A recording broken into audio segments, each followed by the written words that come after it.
ಸ್ನೇಹಿತರೆ, ನಾನಿವತ್ತು ನಿಮಗೆ ಎಕ್ಸ್ಪ್ಲೇನ್ ಮಾಡ್ತಿರೋದು ಕಳೆದ ವರ್ಷ ಬಿಡುಗಡೆಯಾಗಿದ್ದ ಕೇರಳ ಕ್ರೈಮ್ ಫೈಲ್ಸ್ ಎಂಬ ಮಲಯಾಳಂ ಭಾಷೆಯ ವೆಬ್ ಸೀರೀಸ್ ನ ಸೀಸನ್ ನಂಬರ್ 2 ಈ ವೆಬ್ ಸೀರೀಸ್ ನ ಸೀಸನ್ 1 ಅನ್ನ ನಿನ್ನೆ ತಾನೆ ಈ ಚಾನಲ್ ನಲ್ಲಿ ಎಕ್ಸ್ಪ್ಲೇನ್ ಮಾಡಿ ಅಪ್ಲೋಡ್ ಮಾಡಿದ್ದು. ಕೆಳಗಡೆ ಡಿಸ್ಕ್ರಿಪ್ಷನ್ ಬಾಕ್ಸ್ ನಲ್ಲಿ ಆ ವಿಡಿಯೋದ ಲಿಂಕ್ ಅನ್ನ ಕೊಟ್ಟಿರ್ತೀನಿ. ನೀವು ಈ ವಿಡಿಯೋವನ್ನ ನೋಡಿದ್ಮೇಲೆ ಆ ವಿಡಿಯೋವನ್ನ ನೋಡಬಹುದು. ಯಾಕಂದ್ರೆ ಸೀಸನ್ 1 ಹಾಗೂ ಸೀಸನ್ 2 ನಲ್ಲಿ ಕಂಪ್ಲೀಟ್ಲಿ ಎರಡು ಬೇರೆ ಬೇರೆ ಕೇಸ್ ಗಳನ್ನ ಇನ್ವೆಸ್ಟಿಗೇಷನ್ ಮಾಡಲಾಗುತ್ತೆ. ಆದ್ರೆ ಸೀಸನ್ 1 ನಲ್ಲಿದ್ದ 2-3 ಪೊಲೀಸ್ ಕ್ಯಾರೆಕ್ಟರ್ಗಳು ಮಾತ್ರ ಇಲ್ಲೂ ಕೂಡ ಕಂಟಿನ್ಯೂ ಆಗಿದ್ದು, ಆ ಕ್ಯಾರೆಕ್ಟರ್ಗಳು ಬಂದಾಗ ವಿಡಿಯೋದಲ್ಲಿ ಮೆನ್ಷನ್ ಮಾಡ್ತೀನಿ. ಏನು ಈ ಸೀಸನ್ ನ ಕಾನ್ಸೆಪ್ಟ್ ಏನಂದ್ರೆ, ಕೇರಳ ಪೊಲೀಸ್ ಡಿಪಾರ್ಟ್ಮೆಂಟ್ ನಲ್ಲಿ ಹಲವಾರು ಜನ ಪೊಲೀಸರು ಲಂಚದ ಆಸೆಗೆ ರೌಡಿ ಶೀಟರ್ಗಳು ಹಾಗೂ ಮಾಫಿಯಾಗಳ ಜೊತೆ ಸೇರ್ಕೊಂಡು ಹಲವಾರು ಕ್ರೈಮ್ ಗಳಲ್ಲಿ ಭಾಗಿಯಾಗ್ತಿರ್ತಾರೆ. ಸೊ ಲಂಚಕೋರ ಪೊಲೀಸರಿಗೆ ಬುದ್ಧಿ ಕಲಿಸಬೇಕು ಅಂತ ಒಂದು ಐಡಿಯಾ ಮಾಡಿದ ಹೈಯರ್ ಆಫೀಸರ್ಗಳು ಅಟ್ ಅ ಟೈಮ್ ಎಲ್ಲ ಪೊಲೀಸರನ್ನು ಬೇರೆ ಬೇರೆ ಕಡೆ ಟ್ರಾನ್ಸ್ಫರ್ ಮಾಡಿಬಿಡ್ತಾರೆ. ಆದರೆ ಅದೇ ಸಮಯಕ್ಕೆ ತನ್ನ ಕರಿಯರ್ ನಲ್ಲಿ ಒಂದೇ ಒಂದು ಬ್ಲಾಕ್ ಮಾರ್ಕ್ ಇಲ್ಲದ ಹಾಗೂ ಇನ್ನೇನು ರಿಟೈರ್ಮೆಂಟ್ ಏಜ್ ನಲ್ಲಿರುವ ಅಂಬಿಲಿ ರಾಜು ಎಂಬ ಕಾನ್ಸ್ಟೇಬಲ್ ತುಂಬಾನೇ ನಿಗೂಢವಾಗಿ ಮಿಸ್ಸಿಂಗ್ ಆಗ್ತಾನೆ. ಇದ್ದಕ್ಕಿದ್ದ ಹಾಗೆ ಕಾನ್ಸ್ಟೇಬಲ್ ರಾಜುಗೆ ಏನಾಯ್ತು, ಆತ ಎಲ್ಲಿಗೆ ಹೋದ ಅಂತ ಎಷ್ಟೇ ಹುಡುಕಿದ್ರು ಕೂಡ ಯಾರಿಗೂ ಗೊತ್ತೇ ಆಗೋದಿಲ್ಲ. ನಂತರ ಚಿತ್ರದ ಹೀರೋ ಸಬ್ ಇನ್ಸ್ಪೆಕ್ಟರ್ ನೋಬಲ್ ಈ ಕೇಸನ್ನ ಟೇಕ್ ಅಪ್ ಮಾಡಿ ಇನ್ವೆಸ್ಟಿಗೇಷನ್ ಮಾಡ್ತಾ ಹೋದಾಗ ಲಿಟ್ರಲಿ ನಾವ್ಯಾರು ಕೂಡ ಎಕ್ಸ್ಪೆಕ್ಟ್ ಮಾಡಿರದ ಶಾಕಿಂಗ್ ಟ್ವಿಸ್ಟ್ ಗಳು ರಿವೀಲ್ ಆಗೋದಕ್ಕೆ ಶುರುವಾಗುತ್ತವೆ. ಯಾಕಂದ್ರೆ ಕಾನ್ಸ್ಟೇಬಲ್ ರಾಜುನ ಮಿಸ್ಸಿಂಗ್ ಕೇಸ್ ನ ಹಿಂದೆ ನಾವು ಎಕ್ಸ್ಪೆಕ್ಟ್ ಮಾಡಿರದ 2 ಶಾಕಿಂಗ್ ಮರ್ಡರ್ ಮಿಸ್ಟರಿಗಳು ಅಡಗಿರುತ್ತವೆ. ಕಥೆಯನ್ನ ಸ್ವಲ್ಪ ಡೀಟೇಲ್ ಆಗಿ ಎಕ್ಸ್ಪ್ಲೇನ್ ಮಾಡಬೇಕಾಗಿರೋದ್ರಿಂದ ವಿಡಿಯೋ ಸ್ವಲ್ಪ ಲೆಂಗ್ತಿ ಆಗಿರುತ್ತೆ. ಎಲ್ಲೂ ಕೂಡ ಸ್ಕಿಪ್ ಮಾಡದೆ ಕೊನೆಯವರೆಗೂ ನೋಡ್ತಾ ಹೋಗಿ. ಚಿತ್ರದ ಮೊದಲ ಸೀನಲ್ಲಿ ಕೇರಳದ ಒಂದು ಮ್ಯೂಸಿಯಂ ನಲ್ಲಿದ್ದ ಆಲ್ಮೋಸ್ಟ್ 2 ಕೋಟಿ ರೂಪಾಯಿ ಬೆಲೆ ಬಾಳುವ ಆಂಟಿಕ್ ವಸ್ತುಗಳನ್ನ ಕಳ್ಳರು ಕದ್ದಿರ್ತಾರೆ. ಈಗ ಈ ವಿಷಯ ಗೊತ್ತಾಗ್ತಿದ್ದ ಹಾಗೆ ಪೊಲೀಸರು ತಕ್ಷಣವೇ ಡಾಗ್ ಸ್ಕ್ವಾಡ್ ಅನ್ನ ಕರೆದುಕೊಂಡು ಸ್ಪಾಟ್ಗೆ ಬಂದಿರ್ತಾರೆ. ಡಾಗ್ ಸ್ಕ್ವಾಡ್ ನಲ್ಲಿದ್ದ ಟೆರ್ರಿ ಎಂಬ ಒಂದು ನಾಯಿ ತುಂಬಾನೇ ಬುದ್ಧಿವಂತ ಹಾಗೂ ಇಂಟೆಲಿಜೆಂಟ್ ನಾಯಿಯಾಗಿರುತ್ತೆ. ಟೆರ್ರಿ ಒಳಗಡೆ ಏನೋ ಬರುತ್ತೆ, ಆದ್ರೆ ಒಳಗಡೆ ಹೋದ ನಂತರ ತನ್ನ ಕೆಲಸ ಮಾಡದೆ ಎಷ್ಟೇ ಹೇಳಿದ್ರು ಕೂಡ ಒಂದೇ ಕಡೆ ಕೂತಿರುತ್ತೆ. ನಂತರ ಇದಕ್ಕಿದ್ದ ಹಾಗೆ ವಿಚಿತ್ರವಾಗಿ ಬೊಗಳುತ್ತಾ ಡಾಗ್ ಸ್ಕ್ವಾಡ್ ನವರ ಮೇಲೆ ಅಟ್ಯಾಕ್ ಮಾಡಿ ಅಲ್ಲಿದ್ದ ವಸ್ತುಗಳನ್ನ ಡ್ಯಾಮೇಜ್ ಮಾಡೋದಕ್ಕೆ ಶುರು ಮಾಡುತ್ತೆ. ನಂತರ ಅಲ್ಲೇ ಇದ್ದ ಪೇಪರ್ ಗಳನ್ನ ಸ್ಟ್ಯಾಕ್ ಮಾಡೋದಕ್ಕೆ ಯೂಸ್ ಮಾಡುವ ಚೂಪಾದ ಕಬ್ಬಿಣದ ಆ ವಸ್ತುವನ್ನೇ ತಿಂದು ಬಿಡುತ್ತೆ. ಇಲ್ಲಿಗೆ ಸೀನ್ ಕಟ್ ಆಗಿ ಚಿತ್ರದ ಕತೆ 1 ತಿಂಗಳ ನಂತರ ಶಿಫ್ಟ್ ಆಗುತ್ತೆ. ಈಗ ಪೊಲೀಸ್ ಕಾನ್ಸ್ಟೇಬಲ್ ಅಂಬಿಲಿ ರಾಜು ಒಬ್ಬ ಕಳ್ಳನನ್ನ ಬಸ್ ನಲ್ಲಿ ಕೋರ್ಟ್ಗೆ ಕರೆದುಕೊಂಡು ಹೋಗ್ತಿರೋದನ್ನ ನೋಡ್ತೀವಿ.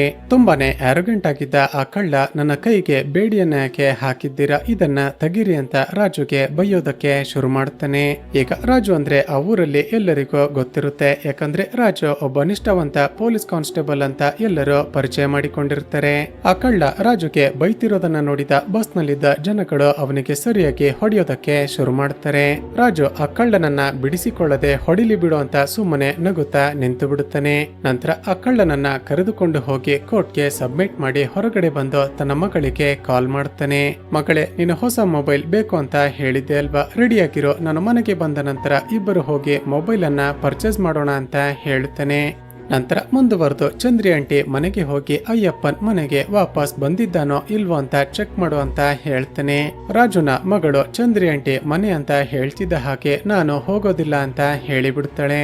ಆಗ ರಾಜು ತನ್ನ ಮಗಳಿಗೆ ಸಮಾಧಾನ ಮಾಡ್ತಾ, ಮಗಳೇ, ನಾನು ಚಂದ್ರಿಗೆ ಡೈರೆಕ್ಟ್ ಆಗಿ ಕಾಲ್ ಮಾಡೋದಕ್ಕೆ ಆಗೋದಿಲ್ಲ, ನೀನು ಕೇವಲ ಅಯ್ಯಪ್ಪನ್ ಬಂದಿದ್ದಾನೋ ಇಲ್ವೋ ಚೆಕ್ ಮಾಡು ಅಷ್ಟೇ ಅಂತ ಹೇಳ್ತಾನೆ. ಮತ್ತೊಂದು ಕಡೆ ಕೊಚ್ಚಿಯಲ್ಲಿರುವ ಚಿತ್ರದ ಹೀರೋ ಸಬ್ ಇನ್ಸ್ಪೆಕ್ಟರ್ ನೋಬಲ್ಗೆ ಪದೇ ಪದೇ ಕೆಮ್ಮು ಬರ್ತಿದೆ ಅಂತ ಹಾಸ್ಪಿಟಲ್ ಬಂದಿರ್ತಾನೆ. ನೋಬಲ್ನ ಮನೆಯಲ್ಲಿ ಇವನ ಹೆಂಡತಿ ಒಂದು ನಾಯಿಯನ್ನ ಸಾಕಿದ್ದ ಕಾರಣ ಅದರ ಧೂಳು ಗಾಳಿಯಲ್ಲಿ ಸೇರ್ಕೊಂಡು ಇವನಿಗೆ ಅಲರ್ಜಿ ಆಗಿರುತ್ತೆ. ಸೊ ಆ ನಾಯಿಯಿಂದ ದೂರ ಇರಿ, ರಾತ್ರಿ ಹೊತ್ತು ಮಲಗುವಾಗ ನಾಯಿಯನ್ನ ಹೊರಗಡೆ ಕಟ್ಟಿ ಹಾಕಿ ಅಂತ ಡಾಕ್ಟರ್ ಸಜೆಸ್ಟ್ ಮಾಡ್ತಾರೆ.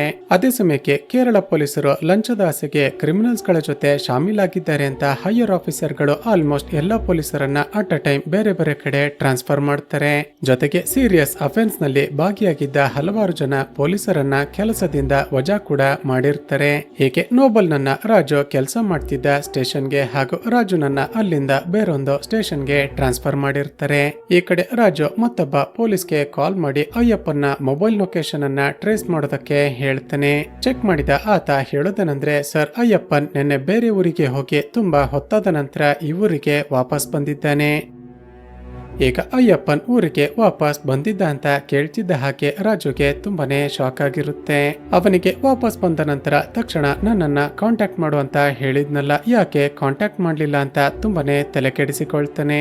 ತಕ್ಷಣ ತನ್ನ ಮಗಳಿಗೆ ಕಾಲ್ ಮಾಡಿ, ನೀನು ಚಂದ್ರಿ ಆಂಟಿ ಮನೆಗೆ ಹೋಗ್ಬೇಡ, ನಾನು ಮನೆಗೆ ಬರೋದು ಲೇಟ್ ಆಗುತ್ತೆ, ನೀನೊಂದು ಕೆಲಸ ಮಾಡು, ನಿನ್ನ ಅಮ್ಮನ ಜೊತೆ ಹೋಗಿ ಮೊಬೈಲ್ ಅನ್ನ ಪರ್ಚೇಸ್ ಮಾಡು, ನಾನು ದುಡ್ಡನ್ನ ಫೋನ್ ಪೇ ಮಾಡ್ತೀನಿ ಅಂತ ಹೇಳಿ ಕಟ್ ಮಾಡಿ ಬಿಡುತ್ತಾನೆ. ಈ ಕಡೆ ಡಿಪಾರ್ಟ್ಮೆಂಟ್ ನ ಹೈಯರ್ ಆಫೀಸರ್ಸ್ ಗಳು ಸೀಸನ್ 1 ನಲ್ಲಿ ನಾವು ನೋಡಿದ್ದ ಕುರಿಯನ್ ಅನ್ನ ನೋಬಲ್ ನ ಜೊತೆ ರಾಜು ಕೆಲಸ ಮಾಡ್ತಿದ್ದ ಆ ಸ್ಟೇಷನ್ ಗೆ ಟ್ರಾನ್ಸ್ಫರ್ ಮಾಡ್ತಾರೆ. ಸೊ ಇಬ್ಬರು ತಮ್ಮ ಟ್ರಾನ್ಸ್ಫರ್ ಲೆಟರ್ ಗಳನ್ನ ಕಲೆಕ್ಟ್ ಮಾಡ್ಕೊಂಡು ರಾಜು ಕೆಲಸ ಮಾಡ್ತಿದ್ದ ಆ ಸ್ಟೇಷನ್ ಗೆ ಬರ್ತಾರೆ. ಈಗ ಕುರಿಯನ್ ಫೈಲ್ಸ್ ಗಳನ್ನ ಚೆಕ್ ಮಾಡಿದಾಗ ಆ ಸ್ಟೇಷನ್ ನಿಂದ ರಾಜು ಹಾಗೂ ಮತ್ತೊಬ್ಬ ಕಾನ್ಸ್ಟೇಬಲ್ ಟ್ರಾನ್ಸ್ಫರ್ ಆಗಿದ್ದಾರೆ ಅಂತ ಗೊತ್ತಾಗುತ್ತೆ. ಆದರೆ ಒಬ್ಬ ಕೈದಿಯನ್ನ ಕರೆದುಕೊಂಡು ಕೋರ್ಟ್ಗೆ ಅಂತ ಹೋಗಿದ್ದ ರಾಜು ಇನ್ನು ಕೂಡ ವಾಪಸ್ ಬಂದಿಲ್ಲ ಅಂತ ಕಾನ್ಸ್ಟೇಬಲ್ ಇನ್ಫಾರ್ಮ್ ಮಾಡ್ತಾನೆ. ಈ ಕಡೆ ರಾಜುನ ಮಗಳು ತನ್ನ ತಾಯಿಯನ್ನ ಕರೆದುಕೊಂಡು ಹೋಗಿ ತನಗೆ ಇಷ್ಟ ಆಗಿರುವ ಮೊಬೈಲ್ ಅನ್ನ ಪರ್ಚೇಸ್ ಮಾಡ್ತಾಳೆ. ಈಗ ರಾಜು ಅಮೌಂಟ್ ಅನ್ನ ಫೋನ್ ಪೇ ಮಾಡ್ತೀನಿ ಅಂತ ಹೇಳಿದ ಕಾರಣ ಸರಿ ಅಂತ ತನ್ನ ತಂದೆಯ ನಂಬರ್ಗೆ ಕಾಲ್ ಮಾಡ್ತಾಳೆ. ಆದ್ರೆ ಎಷ್ಟೇ ಕಾಲ್ ಮಾಡಿದ್ರು ಕೂಡ ರಾಜು ಮಾತ್ರ ಫೋನ್ ಅನ್ನೇ ಪಿಕ್ ಮಾಡ್ತಿರೋದಿಲ್ಲ. ಸ್ವಲ್ಪ ಸಮಯದ ನಂತರ ಮತ್ತೊಬ್ಬ ಕಾನ್ಸ್ಟೇಬಲ್ ರಾಜುನ ಮನೆಗೆ ಕಾಲ್ ಮಾಡ್ತಾನೆ. ನೋಡಿದ್ರೆ ರಾಜು ಇನ್ನು ಕೂಡ ಬಂದೇ ಇಲ್ಲ ಹಾಗೂ ಆತ ಫೋನ್ ಕೂಡ ಪಿಕ್ ಮಾಡ್ತಿಲ್ಲ ಅಂತ ಗೊತ್ತಾಗುತ್ತೆ. ಸರಿ ಅಂತ ಕಾನ್ಸ್ಟೇಬಲ್ ಮತ್ತೊಮ್ಮೆ ರಾಜುನ ನಂಬರ್ಗೆ ಕಾಲ್ ಮಾಡ್ತಾನೆ. ನೋಡಿದ್ರೆ ಶಾಕಿಂಗ್ಲಿ ರಾಜುನ ಮೊಬೈಲ್ ಒಂದು ಮೋರಿಯ ಒಳಗಡೆ ಬಿದ್ದಿರುತ್ತೆ. ಇಲ್ಲಿಗೆ ಸೀನ್ ಕಟ್ಟಾಗಿ ಮತ್ತೊಂದು ಕಡೆ ಒಂದು ಪೊಲೀಸ್ ಡಾಗ್ ಶೆಲ್ಟರ್ ಅನ್ನ ನೋಡ್ತೀವಿ. ಅಂದ್ರೆ ಪೊಲೀಸ್ ಸರ್ವಿಸ್ಗೆ ಸೆಲೆಕ್ಟ್ ಆದ ನಾಯಿಗಳಿಗೆ ಟ್ರೈನಿಂಗ್ ಕೊಡೋದು ಹಾಗೂ ರಿಟೈರ್ ಆದ ನಾಯಿಗಳನ್ನ ನೋಡಿಕೊಳ್ಳೋದೆ ಈ ಶೆಲ್ಟರ್ ನ ಕೆಲಸವಾಗಿರುತ್ತೆ. ಈಗ ಕ್ಯಾಮ್ರಾ ನಿಧಾನಕ್ಕೆ ಜೂಮ್ ಇನ್ ಆದಾಗ ಶಾಕಿಂಗ್ಲಿ ಚಿತ್ರದ ಮೊದಲ ಸೀನ್ ನಲ್ಲಿ ನಾವು ನೋಡಿದ್ದ ಆ ಟೆರ್ರಿ ತುಂಬಾನೇ ಅನಾರೋಗ್ಯದಿಂದ ಒದ್ದಾಡ್ತಿರುತ್ತೆ.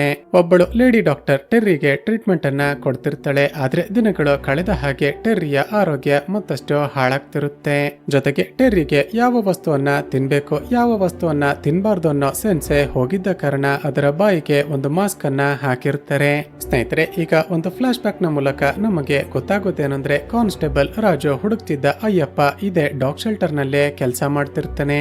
ಅಂದ್ರೆ ಅಯ್ಯಪ್ಪನ್ ಆ ಶೆಲ್ಟರ್ ನಲ್ಲಿ ನಾಯಿಗಳಿಗೆ ಊಟ ಮಾಡಿಸೋದು ಹಾಗೂ ಸ್ನಾನ ಮಾಡಿಸೋದು ಈ ರೀತಿಯ ಕೇರ್ ಟೇಕರ್ ಕೆಲಸವನ್ನ ಮಾಡಿಕೊಂಡಿದ್ದ.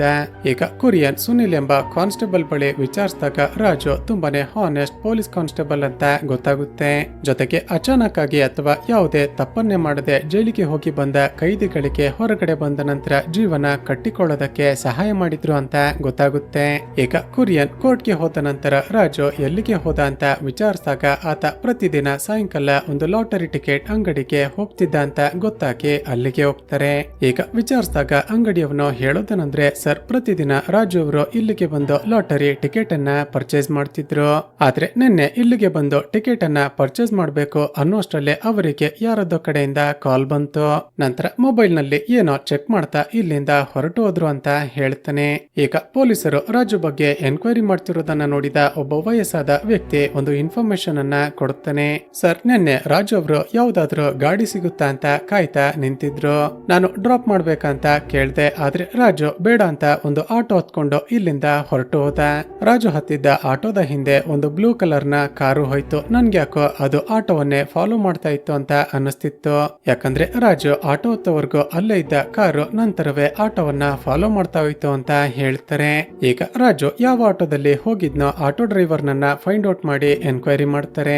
ಆತ ಹೇಳೋದೇನಂದ್ರೆ, ರಾಜು ಅವರು ನನ್ನ ಆಟೋದಲ್ಲಿ ಬಂದಿದ್ದೇನೋ ನಿಜಾನೇ, ಆದರೆ ಸ್ವಲ್ಪ ದೂರ ಹೋಗ್ತಿದ್ದ ಹಾಗೆ ಆಟೋವನ್ನ ಸ್ಟಾಪ್ ಮಾಡೋದಕ್ಕೆ ಹೇಳಿದ್ರು. ಅದೇ ಸಮಯಕ್ಕೆ ಒಂದು ಬ್ಲೂ ಕಲರ್ ನ ಕಾರ್ ಬಂತು. ರಾಜು ಅವರು ಆ ಡ್ರೈವರ್ನ ಜೊತೆ ಮಾತನಾಡಿ ಕಾರನ್ನ ಹತ್ತಿಕೊಂಡು ಅಲ್ಲಿಂದ ಹೊರಟು ಹೋದ್ರು ಅಂತ ಹೇಳ್ತಾನೆ. ಈಗ ಕಾನ್ಸ್ಟೇಬಲ್ಗಳು ಆ ಕಾರ್ನ ನಂಬರ್ ಅನ್ನಾಗ್ಲಿ ಅಥವಾ ಡ್ರೈವರ್ ನನ್ನಾಗ್ಲಿ ನೋಡ್ದ ಅಂತ ವಿಚಾರಿಸ್ತಾರೆ. ಅದಕ್ಕೆ ಆಟೋ ಡ್ರೈವರ್ ಇಲ್ಲ ಅಂತ ಹೇಳ್ತಾನೆ. ಈ ಕಡೆ ಸಿಟಿಯ ಔಟ್ಸ್ಕರ್ಟ್ ನಲ್ಲಿ ರಾಜು ಹೋಗಿದ್ದ ಆ ಕಾರನ್ನ ಒಬ್ಬ ವ್ಯಕ್ತಿ ವಾಶ್ ಮಾಡ್ತಿರೋದನ್ನ ನೋಡ್ತೀವಿ. ಆದ್ರೆ ವಾಶ್ ಮಾಡ್ತಿರುವ ಆ ವ್ಯಕ್ತಿ ಯಾರು ಅಂತ ಈಗ ನಮಗೆ ತೋರಿಸೋದಿಲ್ಲ. ಈ ಕಡೆ ರಸ್ತೆಯ ಪಕ್ಕದಲ್ಲಿದ್ದ ಮೋರಿಯ ಒಳಗಡೆ ಬಿದ್ದಿದ್ದ ರಾಜುನ ಮೊಬೈಲ್ ಅನ್ನ ಪೊಲೀಸರು ಫೈಂಡ್ ಔಟ್ ಮಾಡ್ತಾರೆ. ಈಗ ಅದನ್ನ ನೋಡ್ತಿದ್ದ ಹಾಗೇನೆ ನೋಬಲ್ಗೆ ಕನ್ಫರ್ಮ್ ಆಗುತ್ತೆ, ಯಾರೋ ಬೇಕಂತಲೇ ಮೊಬೈಲ್ ಅನ್ನ ಮೋರಿಯ ಒಳಗಡೆ ಎಸ್ತಿದ್ದಾರೆ ಅಂತ. ಈಗ ಮೊಬೈಲ್ ಅನ್ನ ಚೆಕ್ ಮಾಡಿದಾಗ ರಿವೀಲ್ ಆಗುವ ಟ್ವಿಸ್ಟ್ ಏನಂದ್ರೆ ಮೊಬೈಲ್ಗೆ ರಾಜುನ ರಕ್ತ ಅಂಟಿಕೊಂಡಿರುತ್ತೆ. ಈಗ ನೋಬಲ್ ತಕ್ಷಣವೇ ರಾಜುನ ಮನೆಗೆ ಹೋಗಿ ವಿಚಾರಿಸಿದಾಗ ಒಂದು ವಿಷಯ ಗೊತ್ತಾಗುತ್ತೆ. ರಾಜು ತನ್ನ ಮಗಳಿಗೆ ಕಾಲ್ ಮಾಡಿ ಚಂದ್ರಿಯ ಮನೆಗೆ ಹೋಗಿ ಅಯ್ಯಪ್ಪನ ಬಗ್ಗೆ ವಿಚಾರಿಸು ಅಂತ ಹೇಳಿದ್ದ ಅಲ್ವಾ. ಆ ಚಂದ್ರಿ ಬೇರೆ ಯಾರು ಅಲ್ಲ, ಈ ರಾಜುನ ಮೊದಲ ಹೆಂಡತಿ. ಚಂದ್ರಿ ಹಾಗೂ ರಾಜುಗೆ ಡಿವೋರ್ಸ್ ಆದ ನಂತರ ಚಂದ್ರಿ ಅಯ್ಯಪ್ಪನನ್ನ ಮದುವೆ ಆಗಿರ್ತಾಳೆ. ಆದ್ರೆ ಇಷ್ಟೆಲ್ಲ ಆಗಿದ್ರು ಕೂಡ ರಾಜು ಹಾಗೂ ಅಯ್ಯಪ್ಪನ್ ಇಬ್ಬರು ಕೂಡ ಫ್ರೆಂಡ್ಸ್ ಆಗಿರ್ತಾರೆ. ರಾಜುಗೆ ಏನಾದ್ರೂ ಕೆಲಸ ಇದ್ರೆ ಅಯ್ಯಪ್ಪನ್ಗೆ ಹೇಳಿ ಮಾಡಿಸ್ತಿರ್ತಾನೆ. ಈಗ ರಾಜು ತನ್ನ ಮಗಳಿಗೆ ಕಾಲ್ ಮಾಡಿ ಅಯ್ಯಪ್ಪನ್ ವಾಪಸ್ ಬಂದಿದ್ದಾನೋ ಇಲ್ವೋ ಅಂತ ಚೆಕ್ ಮಾಡೋದಕ್ಕೆ ಯಾಕೆ ಹೇಳ್ದ ಅಂತ ನೋಬಲ್ಗೆ ಅನುಮಾನ ಶುರುವಾಗುತ್ತೆ. ಈಗ ಅಯ್ಯಪ್ಪನ್ ಬಗ್ಗೆ ವಿಚಾರಿಸಿದಾಗ ಗೊತ್ತಾಗುತ್ತೇನೆಂದ್ರೆ ಅಯ್ಯಪ್ಪನ್ ಈ ಹಿಂದೆ ಸಣ್ಣ ಪುಟ್ಟ ಕ್ರೈಮ್ ಮಾಡಿ ಜೈಲಿಗೆ ಹೋಗಿ ಬಂದಿದ್ದ. ನಂತರ ರಾಜುನೇ ಅಯ್ಯಪ್ಪನ್ಗೆ ಡಾಗ್ ಶೆಲ್ಟರ್ ನಲ್ಲಿ ಇನ್ಫ್ಲೂಯೆನ್ಸ್ ಮಾಡಿಸಿ ಕೆಲಸವನ್ನ ಕೊಡಿಸಿರ್ತಾನೆ. ತಕ್ಷಣ ಡಾಗ್ ಶೆಲ್ಟರ್ಗೆ ಹೋಗಿ ವಿಚಾರಿಸಿದಾಗ ಅಯ್ಯಪ್ಪನ್ ತನ್ನ ಊರಿಗೆ ಹೋಗೋದಕ್ಕೆ ಅಂತ ಒಂದು ವಾರ ರಜೆ ತೆಗೆದುಕೊಂಡಿದ್ದ ಅಂತ ಗೊತ್ತಾಗುತ್ತೆ. ಒಂದು ವೇಳೆ ಆತ ತನ್ನ ಊರಿಗೇನಾದ್ರೂ ಹೋಗಿರ್ಬೋದಾ ಅಂತ ಅಲ್ಲಿಗೆ ಹೋಗಿ ವಿಚಾರಿಸಿದ್ರೆ ಅಯ್ಯಪ್ಪನ್ ಅಲ್ಲಿಗೆ ಬಂದೇ ಇಲ್ಲ ಅಂತ ಗೊತ್ತಾಗುತ್ತೆ. ಈಗ ರಾಜುನ ಕೇಸ್ನಲ್ಲಿ ತಾವು ಅನುಮಾನ ಪಡ್ತಿದ್ದ ಅಯ್ಯಪ್ಪನ್ ಕೂಡ ಕಾಣಿಸ್ತಿಲ್ವಲ್ಲ ಅಂತ ಕುರಿಯನ್ ಹಾಗೂ ನೋಬಲ್ಗೆ ಮತ್ತಷ್ಟು ತಲೆ ಕೆಡುತ್ತೆ. ರಾಜುನ ಕಾಲ್ ಹಿಸ್ಟರಿಯನ್ನ ಚೆಕ್ ಮಾಡಿದಾಗ ಅಯ್ಯಪ್ಪನ್ ಜೊತೆ ಹಲವಾರು ಸಾರಿ ಮಾತನಾಡಿರ್ತಾನೆ. ಜೊತೆಗೆ ಪದೇ ಪದೇ ರಾಜುನ ಮೊಬೈಲ್ಗೆ ಕರ್ನಾಟಕದಿಂದ ಯಾರೋ ಕಾಲ್ ಮಾಡಿರ್ತಾರೆ. ಜೊತೆಗೆ ರಾಜು ಮಿಸ್ಸಿಂಗ್ ಆಗೋದಕ್ಕೂ ಮುಂಚೆ ಅಯ್ಯಪ್ಪನ ಮೊಬೈಲ್ ನಿಂದ ಬ್ಲೂ ಕಲರ್ ನ ಕಾರ್ ಅಂತ ಕಾರಿನ ಡೀಟೇಲ್ಸ್ ಅನ್ನ ಸೆಂಡ್ ಮಾಡಲಾಗಿರುತ್ತೆ. ಸೊ ಆಟೋ ಡ್ರೈವರ್ ಹೇಳಿದ್ದ ಆ ಬ್ಲೂ ಕಲರ್ ನ ಕಾರು ಅದೇ ಇರಬೇಕು ಅಂತ ಇಬ್ಬರಿಗೂ ಅನ್ಸುತ್ತೆ. ಈ ಕಡೆ ಡಾಗ್ ಶೆಲ್ಟರ್ ನ ಇನ್ಚಾರ್ಜ್ ಮತ್ತೊಬ್ಬ ಸ್ಟಾಫ್ ಗೆ ಒಂದು ಸಮಾಧಿಯ ಮುಂದೆ ನಿಂತು ಹೀಗೆ ಹೇಳ್ತಾನೆ. ಪೊಲೀಸರು ಪದೇ ಪದೇ ಕಾಲ್ ಮಾಡಿ ಅಯ್ಯಪ್ಪನ್ ಬಗ್ಗೆ ವಿಚಾರಿಸ್ತಿದ್ದಾರೆ. ಯಾರೇ ಬಂದು ಏನೇ ವಿಚಾರಿಸಿದ್ರು ಕೂಡ ನಾನೇ ಮಾತನಾಡ್ತೀನಿ, ದಯವಿಟ್ಟು ನೀವ್ಯಾರು ಕೂಡ ಏನು ರಿವೀಲ್ ಮಾಡಬೇಡಿ. ಈಗ ಶಾಕಿಂಗ್ಲಿ ಇವರೆಲ್ಲ ಸೇರಿ ಹೂತು ಹಾಕಿರೋದು ಯಾರನ್ನ ಅಂತ ಮುಂದೆ ನಮಗೆ ಗೊತ್ತಾಗುತ್ತೆ. ಇಲ್ಲಿಗೆ ಸೀನ್ ಕಟ್ಟಾಗಿ ಚಿತ್ರದಲ್ಲಿ ಈಗ ಒಬ್ಬ ಚಿಕ್ಕ ಹುಡುಗನ ಫ್ಲಾಶ್ ಬ್ಯಾಕ್ ಅನ್ನ ತೋರಿಸಲಾಗುತ್ತೆ. ಸ್ನೇಹಿತರೆ, ಈ ಹುಡುಗ ಸ್ಕೂಲ್ ನಲ್ಲಿ ಓದ್ತಿರುವಾಗ ಪ್ರತಿದಿನ ಊಟದ ಸಮಯಕ್ಕೆ ಒಂದು ಬೀದಿ ನಾಯಿ ಇವನ ಬಳಿ ಬರ್ತಿರುತ್ತೆ. ದಿನಗಳು ಕಳೆದ ಹಾಗೆ ಆ ಹುಡುಗ ಆ ನಾಯಿಗೆ ಊಟ ಹಾಕ್ತಾ ಅದರ ಜೊತೆ ಆಟ ಆಡೋದಕ್ಕೆ ಶುರು ಮಾಡ್ತಾನೆ. ಆದರೆ ಇದನ್ನ ನೋಡಿದ ಇವನ ಕ್ಲಾಸ್ಮೇಟ್ಸ್ ಗಳು ಇವನಿಗೆ ತೊಂದರೆ ಕೊಡ್ಬೇಕು ಅಂತ ಆ ನಾಯಿಗೆ ಕಲ್ಲಲ್ಲಿ ಹೊಡೆಯೋದಕ್ಕೆ ಶುರು ಮಾಡ್ತಾರೆ. ಆದ್ರೆ ನಾಯಿಗೆ ಹೊಡಿತಿರೋದನ್ನ ನೋಡಿದ ಆ ಹುಡುಗನಿಗೆ ಪಿತ್ತ ನೆತ್ತಿಗೇರಿ ಎಲ್ಲರಿಗೂ ಸರಿಯಾಗಿ ಹೊಡೆದು ಬಿಡುತ್ತಾನೆ. ಈ ಕಡೆ ನೋಬಲ್ ಜೀವನ್ ಎಂಬ ಒಬ್ಬ ಅಕ್ರಮ ಮರಳು ದಂಧೆ ಮಾಡ್ತಿದ್ದ ವ್ಯಕ್ತಿಯನ್ನ ಅರೆಸ್ಟ್ ಮಾಡಿಕೊಂಡು ಕೊರಿಯನ್ ಬಳಿ ಕರೆದುಕೊಂಡು ಬರ್ತಾನೆ. ಸ್ನೇಹಿತರೆ, ಜೀವನ್ ಲೀಗಲ್ ಆಗಿ ಗೌರ್ಮೆಂಟ್ ಹತ್ರ ಪರ್ಮಿಷನ್ ತೆಗೆದುಕೊಂಡು ಸ್ಯಾಂಡ್ ಬಿಸ್ನೆಸ್ ಅನ್ನ ಮಾಡ್ತಿರ್ತಾನೆ. ಆದರೆ ಅದರ ಜೊತೆ ಯಾರಿಗೂ ಗೊತ್ತಾಗದ ಹಾಗೆ ಇಲ್ಲಿಗಲ್ ಆಗಿ ಅಂದ್ರೆ ರಾತ್ರಿ ಹೊತ್ತು ಮರಳು ದಂಧೆಯನ್ನ ಕೂಡ ಮಾಡ್ತಿರ್ತಾನೆ. ಈಗ ವಿಚಾರಿಸಿದಾಗ ಗೊತ್ತಾಗೋದೇನಂದ್ರೆ ಜೀವನ್ಗೆ ಗೌರ್ಮೆಂಟ್ ಕಡೆಯಿಂದ ಪರ್ಮಿಷನ್ ಕೊಡಿಸಿದ್ದು ರಾಜುನೇ ಆಗಿರ್ತಾನೆ.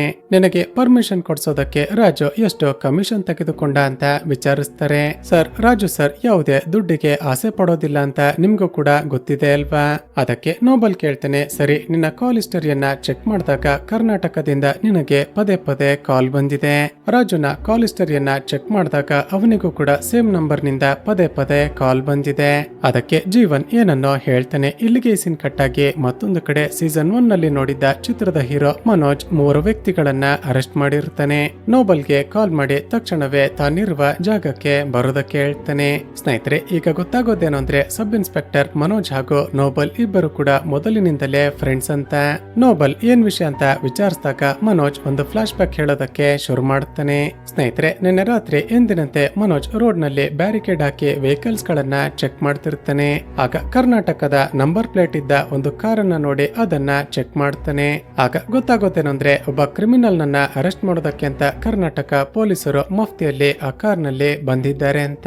ಸ್ನೇಹಿತರೆ, ಅಷ್ಟಕ್ಕೂ ಕರ್ನಾಟಕ ಪೊಲೀಸರು ಒಂದು ಮನಿ ಲಾಂಡ್ರಿಂಗ್ ಕೇಸ್ ನಲ್ಲಿ ಕ್ರಿಮಿನಲ್ ಅನ್ನ ಅರೆಸ್ಟ್ ಮಾಡೋದಕ್ಕೆ ಅಂತ ಕೇರಳಕ್ಕೆ ಹೋಗಿರ್ತಾರೆ.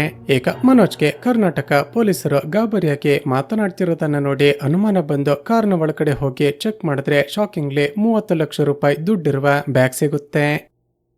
ಮನೋಜ್ಗೆ ಅನುಮಾನ ಬಂದು ಅವರನ್ನ ಕಸ್ಟಡಿಗೆ ತೆಗೆದುಕೊಂಡು ಎನ್ಕ್ವೈರಿ ಮಾಡಿದಾಗ ಒಂದು ಟ್ವಿಸ್ಟ್ ರಿವೀಲ್ ಆಗಿರುತ್ತೆ.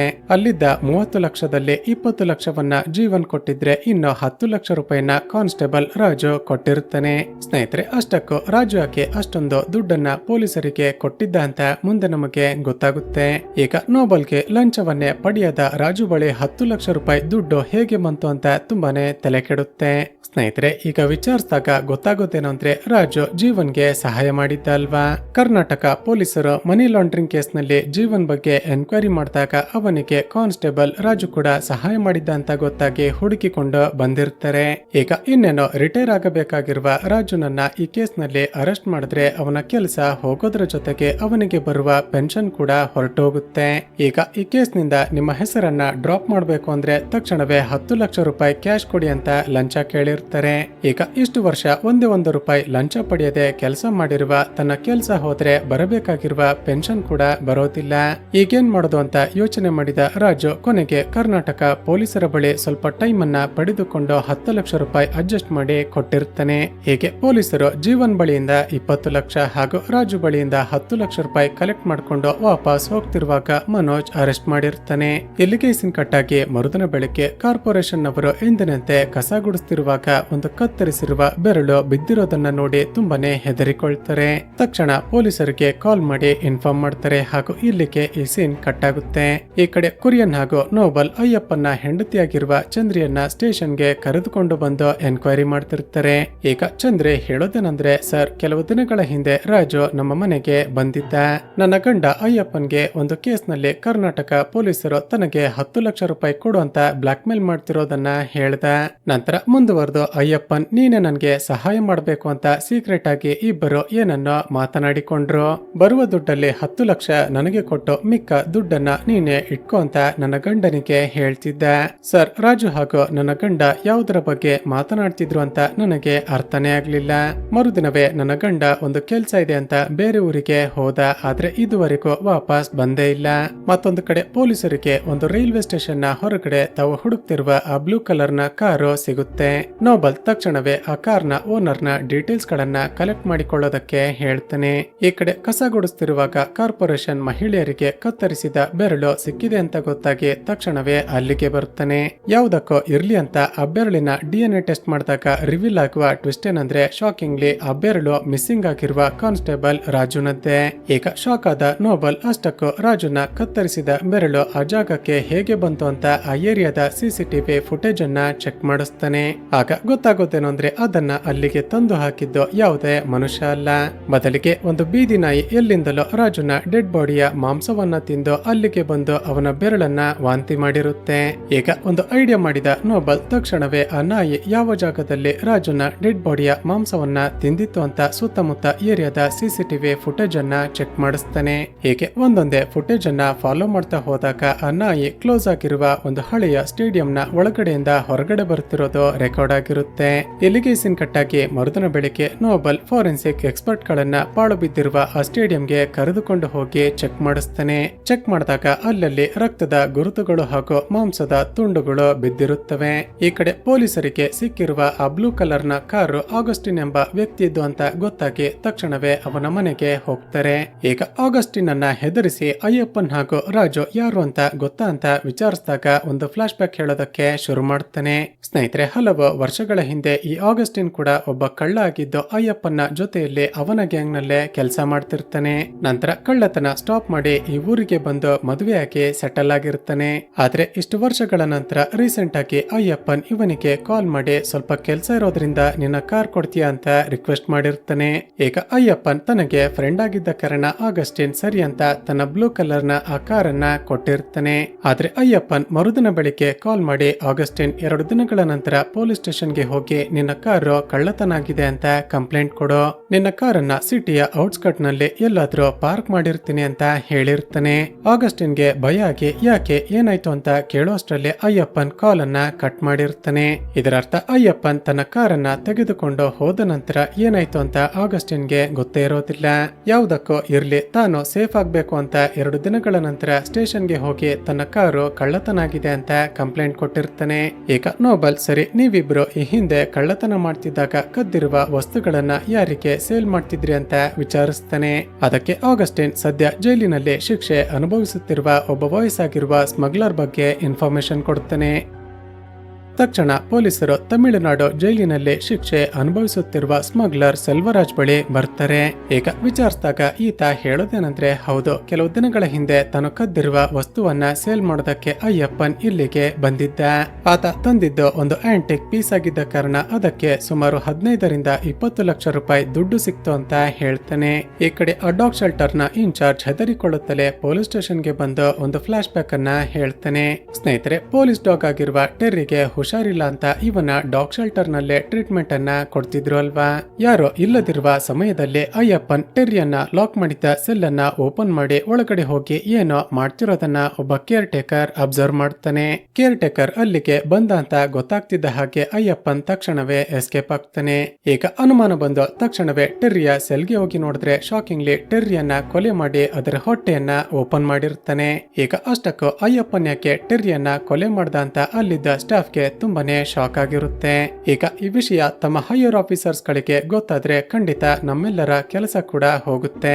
ಹಾಗಾಗ್ಬಾರ್ದು ಅಂದ್ರೆ ಟೆರ್ರಿಗೆ ಹುಷಾರಿಲ್ಲದ ಕಾರಣ ಅನಾರೋಗ್ಯದ ಸಮಸ್ಯೆಯಿಂದ ಸತ್ತು ಹೋಯ್ತು ಅಂತ ಸುಳ್ಳು ಹೇಳಿ ಮ್ಯಾನೇಜ್ ಮಾಡೋಣ ಅಂತ ಮರುದಿನ ಬೆಳಿಗ್ಗೆನೆ ಟೆರ್ರಿಯನ್ನ ಹೂತು ಹಾಕಿರ್ತಾರೆ.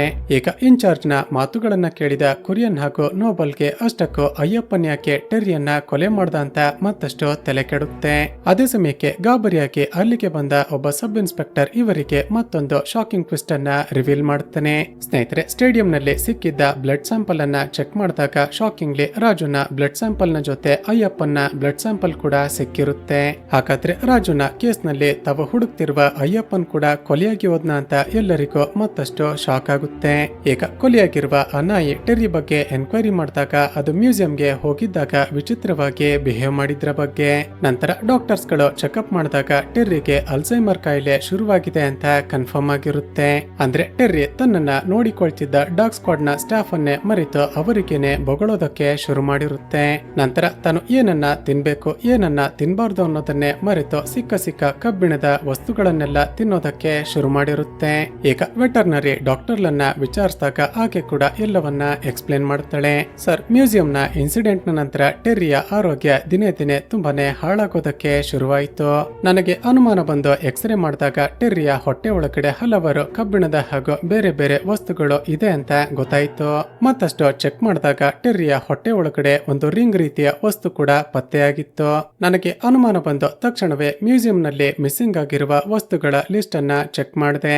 ಆಗಲೇ ಗೊತ್ತಾಯ್ತು ಆ ದಿನ ಟೆರ್ರಿ ಮ್ಯೂಸಿಯಂಗೆ ಹೋಗಿ ಬಂದ ನಂತರ ಅಲ್ಲಿದ್ದ ಒಂದು ಆಂಟಿಕ್ ಪೀಸ್ ರಿಂಗ್ ಕೂಡ ಮಿಸ್ಸಿಂಗ್ ಆಗಿದೆ ಅಂತ. ಈಗ ಟೆರ್ರಿ ಒಂದು ಪೊಲೀಸ್ ಡಾಗ್ ಆಗಿದ್ದ ಕಾರಣ ಅದಕ್ಕೆ ಆಪರೇಷನ್ ಮಾಡೋದಕ್ಕೆ ಗವರ್ಮೆಂಟ್ ಕಡೆಯಿಂದ ಪರ್ಮಿಷನ್ ಅನ್ನ ತೆಗೆದುಕೊಳ್ಬೇಕು. ನಾನು ಪರ್ಮಿಷನ್ ಗೆ ವೇಟ್ ಮಾಡ್ತಿದ್ದೆ. ಆದ್ರೆ ಅಷ್ಟರಲ್ಲೇ ಡಾಗ್ ಶೆಲ್ಟರ್ ನಲ್ಲಿ ಟೆರ್ರಿಯನ್ನ ಯಾರೋ ಕೊಲೆ ಮಾಡಿದ್ದಾರೆ ಅಂತ ಗೊತ್ತಾಯ್ತು ಅಂತ ಹೇಳ್ತಾಳೆ. ಈಗ ನೋಬಲ್ ಟೆರ್ರಿ ಡಾಗ್ ಸ್ಕ್ವಾಡ್ ನಲ್ಲಿದ್ದಾಗ ಅದನ್ನ ನೋಡಿಕೊಳ್ತಿದ್ದ ಸುಧೀರ್ ಎಂಬ ಕೇರ್ ಟೇಕರ್ ಬಳಿ ಬರ್ತಾನೆ. ಈಗ ಸುಧೀರ್ ನನ್ನ ಎನ್ಕ್ವೈರಿ ಮಾಡಿದಾಗ ಗೊತ್ತಾಗೋದೇನಂದ್ರೆ, ಸರ್, ನಾನು ಹಾಗೂ ಜೇಸನ್ ಎಂಬ ಮತ್ತೊಬ್ಬ ವ್ಯಕ್ತಿ ಕಳೆದ 7 ವರ್ಷಗಳಿಂದ ಟೆರ್ರಿಯನ್ನ ನೋಡಿಕೊಳ್ತಿದ್ವಿ. ಆದ್ರೆ ಮ್ಯೂಸಿಯಂ ನಲ್ಲಿ ಆ ಘಟನೆ ನಡೆದ ನಂತರ ಡಿಪಾರ್ಟ್ಮೆಂಟ್ ನವರು ನಮ್ಮಿಬ್ಬರನ್ನ ಸಸ್ಪೆಂಡ್ ಮಾಡಿಬಿಟ್ರು. ಸರ್, ಯಾವುದೇ ನಾಯಿ ಒಂದು ಡಾಗ್ ಸ್ಕ್ವಾಡ್ ನಲ್ಲಿ ಕೆಲಸ ಮಾಡೋದಕ್ಕೆ ಕೇವಲ 8 ವರ್ಷ ಮಾತ್ರ ಪರ್ಮಿಷನ್ ಇರುತ್ತೆ. 8 ವರ್ಷದ ನಂತರ ಆ ನಾಯಿಯನ್ನ ಡಾಗ್ ಸ್ಕ್ವಾಡ್ ನಿಂದ ರಿಮೂವ್ ಮಾಡಿ ನಂತರ ಶೆಲ್ಟರ್ಗೆ ಕಳುಹಿಸಿ ಬಿಡುತ್ತಾರೆ. ಟೆರ್ರಿಗೆ ಆಗಲೇ ಅನಾರೋಗ್ಯ ಶುರುವಾಗಿದ್ದ ಕಾರಣ ಅದನ್ನ ಶೆಲ್ಟರ್ಗೆ ಕಳುಹಿಸಿ ಬಿಟ್ರು. ನನ್ನ ಜೊತೆ ಟೆರ್ರಿಯನ್ನ ನೋಡಿಕೊಳ್ತಿದ್ದ ಜೇಸನ್ ಎಂಬಾತ ಅದನ್ನ ಅಡಾಪ್ಟ್ ಮಾಡಿಕೊಳ್ಬೇಕು ಅಂತ ತುಂಬಾನೇ ಓಡಾಡ್ತಿದ್ದ. ಆದ್ರೆ ಅಷ್ಟರಲ್ಲೇ ಅದನ್ನ ಯಾರೋ ಕೊಲೆ ಮಾಡಿಬಿಟ್ರು ಅಂತ ಎಮೋಷನಲ್ ಆಗ್ತಾನೆ. ತಕ್ಷಣ ಪೊಲೀಸರು ಜೇಸನ್ ನ ಅಡ್ರೆಸ್ಗೆ ಹೋಗಿ ನೋಡ್ತಾರೆ. ಆದ್ರೆ ಅಲ್ಲಿ ಜೇಸನ್ ಇರೋದೇ ಇಲ್ಲ. ಸರಿ, ಜೇಸನ್ಗೆ ತಂದೆ ತಾಯಿ ಅಥವಾ ಸಂಬಂಧಿಕರು ಯಾರಾದ್ರೂ ಇದ್ದಾರ ಅಂತ ವಿಚಾರಿಸ್ತಾರೆ. ಆದ್ರೆ ಜೇಸನ್ ಒಬ್ಬನೇ ಜೀವನ ಮಾಡ್ತಿದ್ದ ಅಂತ ಗೊತ್ತಾಗುತ್ತೆ. ಈಗ ನೋಬಲ್ ಮತ್ತೆ ಸುಧೀರ್ನ ಕೈಯಿಂದಲೇ ಜೇಸನ್ಗೆ ಕಾಲ್ ಮಾಡಿಸ್ತಾನೆ. ಆದ್ರೆ ಜೇಸನ್ ಸರಿಯಾಗಿ ಮಾತನಾಡದೆ ಫೋನ್ ಅನ್ನ ಕಟ್ ಮಾಡಿ ಬಿಡ್ತಾನೆ. ಈಗ ನೋಬಲ್ಗೆ ಜೇಸನ್ ಮೇಲೆ ಮತ್ತಷ್ಟು ಅನುಮಾನ ಬಂದು ಅವನ ಮೊಬೈಲ್ ಲೊಕೇಶನ್ ಅನ್ನ ಚೆಕ್ ಮಾಡಿದಾಗ ಎರ್ನಾಕುಲಂ ನಲ್ಲಿ ಇದ್ದಾನೆ ಅಂತ ಗೊತ್ತಾಗುತ್ತೆ. ಹಾಗೂ ಅವನ ಲೊಕೇಶನ್ ಅನ್ನ ಮತ್ತಷ್ಟು ಚೆಕ್ ಮಾಡಿದಾಗ ಆಗಾಗ ಪಾಳು ಬಿದ್ದಿರುವ ಆ ಸ್ಟೇಡಿಯಂಗೆ ಹೋಗ್ತಿದ್ದ ಅಂತ ಕನ್ಫರ್ಮ್ ಆಗುತ್ತೆ. ಸ್ನೇಹಿತರೆ, ಒಂದು ಫ್ಲಾಶ್ ಬ್ಯಾಕ್ ಮೂಲಕ ಈಗ ಗೊತ್ತಾಗೋದೇನು ಅಂದ್ರೆ ಟೆರ್ರಿಗೆ ಅನಾರೋಗ್ಯ ಶುರುವಾಗಿ ಶೆಲ್ಟರ್ಗೆ ಕಳುಹಿಸಿರ್ತಾರಲ್ವಾ. ಜೇಸನ್ಗೆ ಟೆರ್ರಿಯನ್ನ ಬಿಟ್ಟಿರೋದಕ್ಕೆ ತುಂಬಾನೇ ಕಷ್ಟ ಆಗಿ ಒಂದು ರೀತಿ ಡಿಪ್ರೆಸ್ ಆಗಿರ್ತಾನೆ. ಸೊ ಮರುದಿನವೇ ಜೇಸನ್ ಡಾಗ್ ಶೆಲ್ಟರ್ ನ ಇನ್ಚಾರ್ಜ್ ಬಳಿ ಹೋಗಿ ಟೆರ್ರಿಯನ್ನ ನಾನೇ ಅಡಾಪ್ಟ್ ಮಾಡಿಕೊಳ್ತೀನಿ ಅಂತ ರಿಕ್ವೆಸ್ಟ್ ಮಾಡುತ್ತಾನೆ. ಆದ್ರೆ ಇನ್ಚಾರ್ಜ್ ಹೇಳೋದೇನಂದ್ರೆ, ಜೇಸನ್, ನಿನ್ಗೆ ಗೊತ್ತಿಲ್ವಾ, ಈಗಾಗ್ಲೇ ಟೆರ್ರಿಗೆ ಅಲ್ಝೈಮರ್ ಕಾಯಿಲೆ ಶುರುವಾಗಿ ನಿನ್ನನ್ನ ಮರೆತು ಹೋಗಿರುತ್ತೆ. ಜೊತೆಗೆ ನೀನು ಕೂಡ ಸಸ್ಪೆಂಡ್ ಆಗಿದ್ಯಾ, ಟೆರ್ರಿಯನ್ನ ಅಡಾಪ್ಟ್ ಮಾಡ್ಕೊಂಡು ಏನ್ ಮಾಡ್ತೀಯ ಅಂತ ಕೇಳಿದಾಗ ಜೇಸನ್ ತನ್ನ ಚಿಕ್ಕ ವಯಸ್ಸಿನ ಒಂದು ಫ್ಲಾಶ್ ಬ್ಯಾಕ್ ಅನ್ನ ಹೇಳ್ತಾನೆ. ಸ್ನೇಹಿತರೆ, ಈಗ ನಮ್ಗೆ ಗೊತ್ತಾಗೋದೇನು ಅಂದ್ರೆ ಚಿತ್ರದ ಶುರುವಿನಲ್ಲಿ ಒಬ್ಬ ಸ್ಕೂಲ್ ಹುಡುಗ ಕಪ್ಪು ಬಣ್ಣದ ನಾಯಿಯ ಜೊತೆ ಆಟವಾಡ್ತಿದ್ದ ಅಲ್ವಾ. ಆ ಹುಡುಗ ಬೇರೆ ಯಾರು ಅಲ್ಲ, ಅವನೇ ಈ ಜೇಸನ್. ಜೇಸನ್ ನ ತಾಯಿ ಚಿಕ್ಕ ವಯಸ್ಸಿನಲ್ಲೇ ತೀರಿಕೊಂಡಿರ್ತಾಳೆ. ಇನ್ನು ಜೇಸನ್ ನ ತಂದೆ ಯಾವಾಗ ನೋಡಿದ್ರು ಕುಡ್ದು ಇವನಿಗೆ ತುಂಬಾನೇ ಟಾರ್ಚರ್ ಮಾಡ್ತಿರ್ತಾನೆ. ಹೀಗಿರುವಾಗ್ಲೇ ಒಂದು ದಿನ ಜೇಸನ್ ನ ತಂದೆಗೆ ಒಂದು ಹಾವು ಕಚ್ಚಿ ಆತ ಸಾವು ಬದುಕಿನ ಮಧ್ಯೆ ಹೋರಾಡ್ತಿರ್ತಾನೆ. ಸುತ್ತಮುತ್ತ ಜನಗಳು ನಿಂತು ಸುಮ್ಮನೆ ನೋಡ್ತಿರ್ತಾರೆ ಹೊರತು ಯಾರು ಕೂಡ ಸಹಾಯಕ್ಕೆ ಹೋಗೋದಿಲ್ಲ. ಆದ್ರೆ ಜೇಸನ್ ಸಾಕಿದ್ದ ಆ ಕಪ್ಪು ಬಣ್ಣದ ನಾಯಿ ಮರಿ ಮಾತ್ರ ಇವನ ತಂದೆ ಬಳಿ ಹೋಗಿ ಅವನನ್ನ ಎಬ್ಬಿಸೋದಕ್ಕೆ ಪ್ರಯತ್ನ ಪಡ್ತಿರುತ್ತೆ. ಹೀಗೆ ಜೇಸನ್ ನ ತಂದೆ ತೀರಿಕೊಂಡ ನಂತರ ಜೇಸನ್ ತಾನು ಸಾಕಿದ್ದ ಆ ನಾಯಿ ಮರಿ ಜೊತೆ ಮತ್ತಷ್ಟು ಕ್ಲೋಸ್ ಆಗ್ತಾನೆ. ಈಗ ಸ್ಟೋರಿ ಕೇಳಿದ ಇನ್ಚಾರ್ಜ್ ಸರಿ ಅಂತ ಇವನನ್ನ ಆ ಡಾಗ್ ಶೆಲ್ಟರ್ ಹೋಮ್ಗೆ ಕಳುಹಿಸಿಕೊಡ್ತಾರೆ. ಜೇಸನ್ ಟೆರ್ರಿಯನ್ನ ಅಡಾಪ್ಟ್ ಮಾಡಿಕೊಳ್ಳೋದಕ್ಕೆ ಅಂತ ಹೋಗ್ತಾನೆ. ಆದ್ರೆ ಹಿಂದಿನ ದಿನ ರಾತ್ರಿನೇ ಅಯ್ಯಪ್ಪನ್ ಟೆರ್ರಿಯನ್ನ ಕೊಲೆ ಮಾಡಿರ್ತಾನೆ. ಈಗ ಟೆರ್ರಿಯನ್ನ ಇಲ್ಲಿ ಕೆಲಸ ಮಾಡ್ತಿದ್ದ ಅಯ್ಯಪ್ಪನ್ ಕೊಲೆ ಮಾಡಿದ್ದಾನೆ ಅಂತ ಗೊತ್ತಾಗ್ತಿದ್ದ ಹಾಗೆ ಜೇಸನ್ ತುಂಬಾನೇ ಎಮೋಷನಲ್ ಆಗಿ ಅದರ ಸಮಾಧಿ ಬಳಿ ಹೋಗ್ತಾನೆ. ಇಲ್ಲಿಗೆ ಸೀನ್ ಕಟ್ಟಾಗಿ ಪ್ರೆಸೆಂಟ್ ನಲ್ಲಿ ಕೊನೆಗೂ ಪೊಲೀಸರು ಜೇಸನ್ ಈಗ ಎಲ್ಲಿದ್ದಾನೆ ಅಂತ ಪತ್ತೆ ಮಾಡಿ ಅಲ್ಲಿಗೆ ಬರ್ತಾರೆ. ತಕ್ಷಣ ನೋಬಲ್ ಆಗೋ ಅವನ ಟೀಮ್ ನವರು ಒಳಗಡೆ ಬರ್ತಾರೆ. ಆದ್ರೆ ಅಷ್ಟರಲ್ಲೇ ಜೇಸನ್ ಸಾಯ್ಬೇಕು ಅಂತ ನೇಣು ಹಾಕಿಕೊಳ್ತಿರ್ತಾನೆ. ಆತ ಇನ್ನು ಕೂಡ ಸತ್ತಿಲ್ಲ ಅಂತ ಗೊತ್ತಾಗ್ತಿದ್ದ ಹಾಗೆ ತಕ್ಷಣವೇ ಅವನನ್ನ ಆಸ್ಪತ್ರೆಗೆ ಅಡ್ಮಿಟ್ ಮಾಡಿ ಬದುಕಿಸುತ್ತಾರೆ. ನಂತರ ಇವನೇ ರಾಜು ಹಾಗೂ ಅಯ್ಯಪ್ಪನನ್ನ ಕೊಲೆ ಮಾಡಿದ್ದು ಅಂತ ಗೊತ್ತಾದ ನಂತರ ಆ ಹಳೆಯ ಸ್ಟೇಡಿಯಂಗೆ ಕರೆದುಕೊಂಡು ಹೋಗಿ ಸ್ಟೇಟ್ಮೆಂಟ್ ಅನ್ನ ಪಡೆದುಕೊಳ್ತಾರೆ. ಸ್ನೇಹಿತರೆ, ಅಷ್ಟಕ್ಕೂ ಏನಾಗಿರುತ್ತೆ ಅಂದ್ರೆ ಕಾನ್ಸ್ಟೇಬಲ್ ರಾಜು ದುಡ್ಡಿಗೆ ಆಸೆ ಪಡದೆ ಕೈದಿಗಳು ಒಳ್ಳೆಯವರಾದ್ರೆ ಸಾಕು ಅಂತ ಅವರಿಗೆ ಸಹಾಯ ಮಾಡ್ತಿರ್ತಾನೆ. ಸೊ ಅದೇ ರೀತಿ ಜೀವನ್ ಎಂಬ ಕ್ರಿಮಿನಲ್ಗೆ ಸಹಾಯ ಮಾಡಿದಾಗ ಕರ್ನಾಟಕ ಪೊಲೀಸರು ಆ ಕೇಸ್ ನಲ್ಲಿ ರಾಜುನನ್ನ ಕೂಡ ಸಸ್ಪೆಕ್ಟ್ ಮಾಡ್ತಾರೆ. ಈಗ ರಾಜು ಕೇರಳ ಪೊಲೀಸ್ ಅಂತ ಗೊತ್ತಾಗ್ತಿದ್ದ ಹಾಗೆ ಈ ಕೇಸ್ ನಿಂದ ನಿನ್ನ ಹೆಸರನ್ನ ಡ್ರಾಪ್ ಮಾಡೋದಕ್ಕೆ 10 ಲಕ್ಷ ರೂಪಾಯಿ ಲಂಚ ಕೊಡು ಅಂತ ಕೇಳಿರ್ತಾರೆ. ಸೊ 10 ಲಕ್ಷ ರೂಪಾಯಿ ದುಡ್ಡಿಗೆ ಏನ್ ಮಾಡೋದು ಅಂತ ಯೋಚನೆ ಮಾಡಿದಾಗ ರಾಜುಗೆ ಒಂದು ವಿಷಯ ಫ್ಲಾಶ್ ಆಗಿರುತ್ತೆ. ಮ್ಯೂಸಿಯಂ ನಲ್ಲಿ ಕಳ್ಳತನ ಆದ ನಂತರ ಡಾಗ್ ಸ್ಕ್ವಾಡ್ ನಲ್ಲಿದ್ದ ಟೆರ್ರಿಯನ್ನ ಕರೆದುಕೊಂಡು ಜೇಸನ್ ಹಾಗೂ ಸುಧೀರ್ ಅಲ್ಲಿಗೆ ಹೋಗಿದ್ರಲ್ವಾ. ಮೊದಲೇ ಹೇಳಿದ ಹಾಗೆ ಟೆರ್ರಿಗೆ ಅಲ್ಝೈಮರ್ ಕಾಯಿಲೆ ಶುರುವಾಗಿ ಅಲ್ಲಿದ್ದ ಹಲವಾರು ವಸ್ತುಗಳನ್ನ ನುಂಗಿಬಿಟ್ಟಿರುತ್ತೆ. ಅದರಲ್ಲಿ ಲಕ್ಷಾಂತರ ರೂಪಾಯಿ ಬೆಲೆ ಬಾಳುವ ಪುರಾತನ ಕಾಲದ ರಿಂಗ್ ಅನ್ನ ಕೂಡ ಟೆರ್ರಿ ನುಂಗಿದೆ ಅಂತ ರಾಜುಗೆ ಗೊತ್ತಾಗಿರುತ್ತೆ. ಸೊ ಟೆರ್ರಿಯ ಹೊಟ್ಟೆಯಲ್ಲಿರುವ ಆ ರಿಂಗ್ ಸಿಕ್ಕರೆ ಲಂಚ ಕೊಟ್ಟು ಈ ಕೇಸ್ ನಿಂದ ಪಾರಾಗಬಹುದು ಅಂತ ಆ ಶೆಲ್ಟರ್ ನಲ್ಲಿ ಕೆಲಸ ಮಾಡ್ತಿದ್ದ ಅಯ್ಯಪ್ಪನನ್ನ ಕಾಂಟ್ಯಾಕ್ಟ್ ಮಾಡಿರ್ತಾನೆ. ಮೊದಲಿಗೆ ಅಯ್ಯಪ್ಪನ್ ಬೇಡ ಅಂದ್ರೂ ಕೂಡ ರಾಜು ತುಂಬಾನೇ ಫೋರ್ಸ್ ಮಾಡಿದ ಕಾರಣ ಬೇರೆ ದಾರಿ ಇಲ್ಲದೆ ಟೆರ್ರಿಯನ್ನ ಕೊಲೆ ಮಾಡಿ ಅದರ ಹೊಟ್ಟೆಯಲ್ಲಿದ್ದ ರಿಂಗ್ ಅನ್ನ ತಂದಿರ್ತಾನೆ. ನಂತರ ತಮಿಳುನಾಡಿಗೆ ಹೋಗಿ ಸೆಲ್ವರಾಜ್ನ ಸಹಾಯದಿಂದ ಆ ರಿಂಗ್ ಅನ್ನ ಸೇಲ್ ಮಾಡಿ ದುಡ್ಡನ್ನ ತೆಗೆದುಕೊಂಡು ಬಂದು ರಾಜುಗೆ ಕೊಟ್ಟಿರ್ತಾನೆ. ಈ ಕಡೆ ಟೆರ್ರಿಯನ್ನ ಅಡಾಪ್ಟ್ ಮಾಡಿಕೊಳ್ಬೇಕು ಅಂತ ಜೇಸನ್ ಶೆಲ್ಟರ್ಗೆ ಹೋದಾಗ ಅದನ್ನ ಅಯ್ಯಪ್ಪನ್ನೇ ಕೊಲೆ ಮಾಡಿದ್ದಾನೆ ಅಂತ ಗೊತ್ತಾಗಿರುತ್ತೆ. ಸೊ ದುಡ್ಡಿನ ಆಸೆಗೆ ಟೆರ್ರಿಯನ್ನ ಕೊಲೆ ಮಾಡಿದ ಅಯ್ಯಪ್ಪನನ್ನ ಸುಮ್ಮನೆ ಬಿಡಬಾರ್ದು ಅಂತ ಯಾರು ಇಲ್ಲದ ಸಮಯ ನೋಡ್ಕೊಂಡು ಅವನನ್ನ ಸಾಯಿಸಿ ಬಿಡುತ್ತಾನೆ. ನಂತರ ಇದಕ್ಕೆಲ್ಲ ಮೂಲ ಕಾರಣ ರಾಜು ಅಂತ ಗೊತ್ತಾಗ್ತಿದ್ದ ಹಾಗೆ ಅಯ್ಯಪ್ಪನ್ ತಂದಿದ್ದ ಆ ಬ್ಲೂ ಕಲರ್ ಕಾರ್ ನಲ್ಲಿ ಹೋಗಿ ಅವನನ್ನ ಪಿಕಪ್ ಮಾಡಿರ್ತಾನೆ. ನಂತರ ಅವನನ್ನ ಕೂಡ ಕೊಲೆ ಮಾಡಿ ಇಬ್ಬರ ಡೆಡ್ ಬಾಡಿಗಳನ್ನ ಪಾಳು ಬಿದ್ದಿರುವ ಸ್ಟೇಡಿಯಂನ ಒಳಗಡೆ ತೆಗೆದುಕೊಂಡು ಹೋಗಿ ನಾಯಿಗಳಿಗೆ ಕತ್ತರಿಸಿ ಹಾಕಿರ್ತಾನೆ. ಜೇಸನ್ ಪೊಲೀಸರಿಗೆ ತನ್ನ ಮೇಲೆ ಅನುಮಾನ ಬರೋದಿಲ್ಲ ಅಂತ ಅಂದುಕೊಂಡಿದ್ದ. ಆದ್ರೆ ಯಾವಾಗ ಸುಧೀರ್ ಪದೇ ಪದೇ ಕಾಲ್ ಮಾಡಿದ್ನೋ ಪೊಲೀಸರು ತನ್ನನ್ನ ಹುಡುಕ್ತಿದ್ದಾರೆ ಅಂತ ಗೊತ್ತಾಗಿ ಆತ್ಮಹತ್ಯೆ ಮಾಡಿಕೊಳ್ಳೋದಕ್ಕೆ ಪ್ರಯತ್ನ ಪಟ್ಟಿರ್ತಾನೆ. ಒಟ್ನಲ್ಲಿ ಟೆರ್ರಿಯನ್ನ ತುಂಬಾನೇ ಪ್ರೀತಿ ಮಾಡ್ತಿದ್ದ ಜೇಸನ್ ಅದರ ಸಾವಿಗೆ ಕಾರಣರಾದ ಇಬ್ಬರನ್ನ ಕೂಡ ಕೊಲೆ ಮಾಡಿರ್ತಾನೆ. ಸ್ನೇಹಿತರೆ, ಈ ಸೀರೀಸ್ ಇಷ್ಟವಾಗಿದ್ರೆ ವಿಡಿಯೋಗೆ ಒಂದು ಲೈಕ್ ಮಾಡಿ ಶೇರ್ ಮಾಡೋದನ್ನ ಮರೆಯಬೇಡಿ. ಇದೇ ರೀತಿಯ ಮತ್ತಷ್ಟು ವಿಡಿಯೋಸ್ಗಾಗಿ ಈ ಚಾನಲ್ ಅನ್ನ ಸಬ್ಸ್ಕ್ರೈಬ್ ಮಾಡಿಕೊಂಡು ಪಕ್ಕದಲ್ಲೇ ಇರುವ ಬೆಲ್ ಐಕಾನ್ ಅನ್ನ ಪ್ರೆಸ್ ಮಾಡಿ.